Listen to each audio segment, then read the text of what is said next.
All right, we're ready. Go ahead whenever you're ready. All right, my name is Ross Capicchioni. I'm from Macomb, Michigan, suburb outside of Detroit. Start with your story of How it happened? yeah. Well, it happened like I was a junior in high school, 17-year-old punk shit. Just doing my thing, skating, hanging out. What I mean is basically there's no... This kid supposedly was supposed to be my friend, and I knew this kid for 10 years prior before this day. He asked me, hey, can you give me a ride to my cousin's house, down in the D? All right, yeah, well, like what part? Like the west side or the east side? And he's like, the east side. And I was like, nah, man, I don't got no business on the east side, He's like, no, it's cool, man. Like the east side, that's like 7 Mile, like, it's like a third world country. The police, they won't stop and get out the car. They won't pull you over. If there's gunshots, they'll wait till everything's clear and they'll come pick your body up off the street and that's it. He's like, please, man, please. I'm like, no. So like a week goes by, I'm still telling him no, because I had a feeling, don't go down there. Kept asking me, I'll give you 30 bucks for gas, all this shit. I'm like, all right, whatever, you're my friend. I'll take you down there. I go to school that day, and I get out, and everything seems normal. We go to the gas station, he gives me the money for gas. We drive down there. So I get off, and it's just like, I get that eerie feeling like you're in a bad spot. When it's like broad daylight out, beautiful day like today. And we're driving, and he's telling me where to go, and we pull out on the street, and there's people outside, and he's like, all right, that's the house right there. So he's like, pull around back in the back. Like when I turned the corner to go right, like I seen it was like caution, do not enter and all this shit, but I still, because I knew him for so long, I just thought, it's the D, it's, whatever. There was a fence, like a grass area, my vehicle, and then houses right there. So it was like, I wasn't in the middle of nowhere or anything. And like I get out, and he gets out, and like, it's only a couple seconds, I'm looking around. My ears are ringing, I'm like, man, that was close. And I kind of just glanced down, and my arm's just hanging off like a zombie. And I'm just looking at it, I'm like, yeah, this is, it's not real. And I kind of shake it off and look again, and it's just hanging off my arm. And I'm like, okay, then it kicks in, like blood, like flowing, like an animal. And then I look up, and this kid's just holding a shotgun, like 10 feet away from me, just holding it right at me. And I asked him, I said, did you shoot me? And he just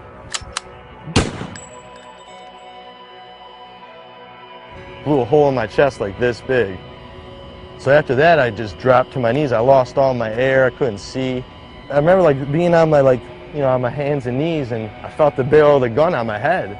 I felt this barrel just shaking still on my head, and so I smacked it away. But there was a shotgun, so it sprayed. So it still hit me in the head really good, but it didn't blow my head off like a watermelon just to pieces. So after that, I got a little sight, and I was like, okay, I'm still moving. I don't know what's going on with my head, but I know I'm alive. And I remember I looked up, and he was just staring at me, and he took the butt of the gun and smashed me in the face with it. Knocks my teeth out. I fall back, but I could still see at this point, and I don't understand how I can see because I have so much damage to my lung and heart. I felt like these hands in my pocket digging for my car keys. When he's trying to grab my keys, I ended up on my stomach. And I look up and I see my Jeep Commander driving away, just driving away, flying away. And I said, okay, well, either I stay laid down in this spot right here and die, or I try to get up. So I try to push myself up, but take my left arm, take it right out. So gunshot to the chest, bigger than a soup bowl, and then my head all mashed up. And I'm trying to push myself off the ground. Kept trying, and I'm like, all right, you know what, one more. I'm gonna try it one more time. And I pushed up, and then out of nowhere, I felt these arms from underneath me pick me up. And I remember swinging, trying to grab someone, and there was no one around. And I was just standing up still, like a drunk, zombie, and I got this like a shove, someone shoved me from behind to go forward. I must have got about 7, 8 feet. I just fell straight down. Because I remember I hit the ground on my stomach. I'm like, all right, well, I went as far as I could. This shit's hurting too much. Let me just close my eyes and start relaxing. Sure enough, I closed my eyes and all the pain started going away. And then I'd wake up real fast and be like, this is not right. I just got shot 30 seconds ago. How's the pain stopping? And I'm like, don't worry about it. Go back to sleep. That's a good feeling when you're sleeping. So I'd pass back out a little bit, and then I'd be like dying, and then I'd wake myself up, like my own voice, third person, and, hey man, get up, man, you're dying. And then like, I did that, and then I heard, hey, hey, and I like started hearing this guy, and he's like running over to me. So when I fell, there was like a probation officer at a stoplight, and he seen me fall out of the woods, like all bloody broad daylight. And then I felt his hand on my back, like, hey man, you're fine, don't close your eyes, you know, come on, the ambulance is coming, they're coming. And I'm like, man, like I just want to sleep, leave me alone, man. But then in my head, I'm like, no, you don't, because if you fall asleep, you're sleeping forever. And I remember like getting on the stretcher, and they're putting me in the stretcher, and just like the facial expression of the paramedic was just a stunned look on his face, but in the same time telling me I looked great. I looked beautiful, like you're gonna be fine. And then it just like blacked out, and I went to like I was outside of the ambulance on my skateboard, filming it, like rolling telephoto filming of the ambulance, and the doors open, everyone's panicking, and I see my legs coming out, and like once it gets to my head, blacked out. I was pronounced dead on arrival right there. John Doe had nothing on me. They said, you know, Doc, this kid's, you know, gone, and Doc said, no. You know, I'm here, let me try.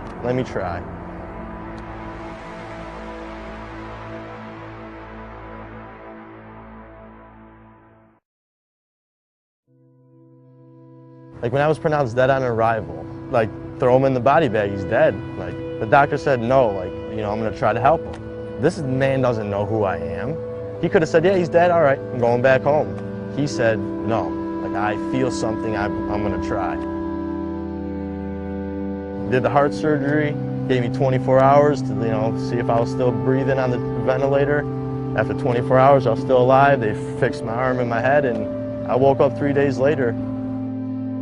I remember like waking up, and it was still all white, like white everywhere, and I'm like, dead. I'm 17, I'm dead. And then it starts to like come in, and it's like I see curtains, like a freaking oxygen tank, and I'm like starting. Then out of nowhere, bam, perfect vision again. I'm in a hospital, and then I'm like tied down to the bed because I got the breathing tube in me. I got this thing pumping air into my lungs, so I start freaking out. There's a nurse there the whole time though. I didn't even notice her because I was all tied down, and I just hear screaming like, he's awake, he's awake. And I see her like running out of the room, and then like running back, like 3 more nurses and the doctor, just this woman just coming around the corner, flying, like throws her clipboard in the air, runs up to me, oh my God, you look beautiful. Like, and in my head I'm like, what do you mean? I look beautiful. I can't even, what's going on? Like, am I tied down? And then she's like, all right, 1, 2, and like on 2, she pulled that thing out of my throat, man. I got to breathe again, like real air, like, you know, of course I coughed up a ball of tar and BBs, but everyone was just looking at me like, you're alive. Like, you're breathing on your own right now. Like, what's your name? I don't know. What year is it? What? Who's the president? Huh? Is there any way we could contact anyone you know with a phone number? I was like, 2-7. Out of anything, my name, anything, the year, only thing I remembered after that was my father's phone number. For 3 days, my family didn't know. My father was outside, like, spraying out the garage, and he got the phone call from the hospital saying, I think we got your son, he's been shot, but he's alive. So, I don't know how my parents had it. I don't know how that feels, like you're a father. Like, so, I don't know, it chokes me up because like, it's crazy, but they came down there, and I remember like I seen my mom come in and my dad, and I'm looking at him, I was like, Mom, you can't get mad at me right now. She's like, mad? You're alive, you're alive. After like the 4th day, they were like, all right, get up, you know, start walking, like, let's go. I'm like, let's go where? He's like, you're going home tomorrow. I'm like, it's been 5 days. He's like, dude, you're going home. What do you want to live in a hospital? You want to go live your life again? I'm like, sir, I got a hole in my chest the size of a teacup. He's like, listen, Ross, I'll give you a tip of advice. You live through this, you're going to be okay. Just go home, live your life. Don't hang out with these kids anymore. After 5 days, they sent me home. So like, I'm shot, you know. My parents are asking me questions. My dad's asking me, what are we gonna do about it? And I'm like telling him, like, Dad, I know who did it, you know. The next day, like, out of a movie. Like, these men in suits came in, and my dad's like, yeah, can I help you? And they pull out their, badges and FBI, They say the kid's name. And I'm like, yeah, I know him, that's who shot me. He's like, oh, could you identify him through a picture? I was like, of course. Pull out a picture of the kid. I said, that's him right there. He said, Ross, we have him in custody. I said, how? I just woke up like 2 days ago. I just learned how my name again, like how to talk. He's like, the day blank shot you, he called blank and told him. So this kid shoots me and calls his buddy and says, hey, I shot Ross, he's dead. The kid's like, no, you didn't, you're lying. Because imagine another 15-year-old kid saying to a 15-year-old kid, So after they hang up, the kid he told calls the police on him. And he was met by the SWAT team right at his front yard. Got him. And like all I had to do was go to court and testify against him. I went in there, man, in a wheelchair, head still stapled, no teeth, 105 pounds because of all the blood I lost, arm cast, and I sat in front of 40 of his family and him, and he couldn't look me in the eye. He had his head down the whole time, and I had to tell my story like this to everyone. That was the first one. I had to go back to final sentencing, and that's when I was healed. Like, so I walked back in the courtroom the second time. He comes out in a purple suit, top hat, cane, and sunglasses. This is the kid who shot me at court, smiling. While his family cheers him on, says, like, way to shoot Ross, called me a coward because I was taking the justice route. Like, I didn't lower myself to his standards and go try to kill him. I spoke, and the judge like looked at this kid and said, said his name, and he said, yo, Ross, thank you. And the kid just looked at the judge like, what do you mean? He's like, because if you would have killed Ross that day, you would have got life in prison. But since Ross was a warrior and survived, you get a second chance, and he just slammed the gavel on him. He said, go have fun in prison for 35 years. Well, I found out that the cause of the shooting was because he had to join a gang. That was his initiation, was kill a random person. He had to pick someone, so he just thought I would be the guy to pick. Yeah, that happened in 2007. Been about 4 years. And I'm telling you, the first two were the hardest. Like, it's hard, like waking up and knowing like someone tried to like shoot you down. You got to get through that every day. Like seeing people. Like, I get on a bus, public bus, I'm freaking out the whole time. Like, I don't trust anyone on the bus. For a while, my mother had to like take care of me as like how you do an infant, like washing, changing, feeding. Like, I'm 17 years old and I got my mom bathing me. I can't move, I got no hand, I can't talk. I'm all weak. And my dad and mom were like, Ross, like, come on, like the doctors say, like, give it time. And then all my friends like coming to see me, hanging out with me. I started getting more positive. One day I woke up and I felt different. Like, I was like, you know what, this is my world. That's what like every time in physical therapy, like I would try to do something, mess up, I'd be like, well, it's like a nollie backside flip. Like, you're gonna mess up until you try it and land it. When I'd mess up, I'd be like, nollie backside flip, and then I'd get it. Like, I'd do something with my hand and like put the thing in, and the doctor would be like, oh yeah, good job, like you did it. And I'd be like, So I like started living my life as like skateboarding. It's been working. I'm very blessed.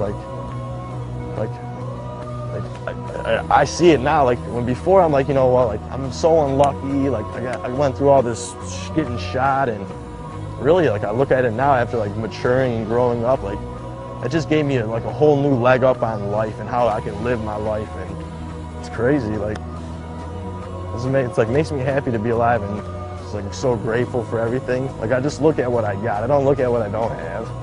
Look at what I have.